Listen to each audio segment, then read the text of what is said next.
Kesarkar Meghalaya Democratic Alliance hak jinglam jong menteri rangba kejela ukanrat ki sangma kelalit banyak kendu yu menteri ke kampo iyeng keri Rajnath Singh ban kentu ya kesarkar peding ban bisar beniak biang ya ke Citizenship Amendment Bill namal bakan kita ya ke judgment riu kata ancatai lamingi hak ini kejing kendu yu menteri kampo iyeng laidon langru menteri rangba kejela Mizoram upi Zoram Tengah belalit ban pesngau ya keju kejingma lada pelong an ya ke CEB Kibalai din kalang buat menteri rangba nak kejela Meghalaya ki kentup ya ki menteri ke sarkar buat kumjuk ki MLA nak ke parti bakersan ya ke sarkar MDA kentup nak ke UDP HSPDP NCP BJP Independent NPP buat PDF habakren hak kejeng kendu yu Rajnath Singh baro arngot ki menteri rangba kilapan sengo hak hamat menteri kampo iyeng ya kejeng persyak ki pajba katan ban pelongan ya ke Citizenship Amendment Bill Nomor kelak penawana jimom syong sup syong san hagatani borok kawai.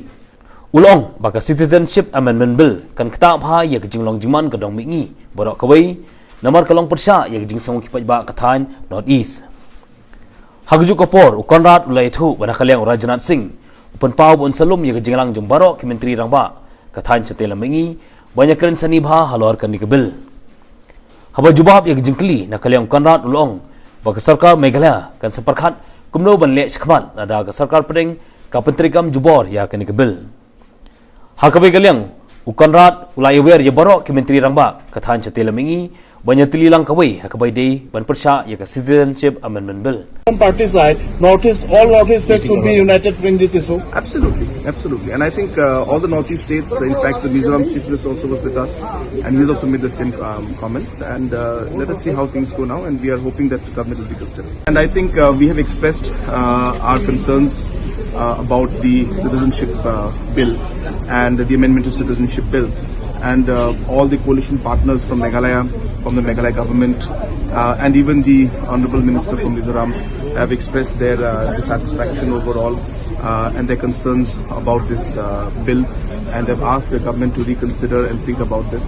And so therefore we hope that the government will reconsider and think about this. Reconsider means a scrapping of the bill or a modification? Absolutely. No, modification is not something that is there on the cards right now, but not to go ahead with this at this moment. So any influence from Rajnath Singh, sir? No, he said that he'll definitely look into it, and I think Mr. Rajnath Singh plans to call all the chief ministers of the Northeast, for a meeting.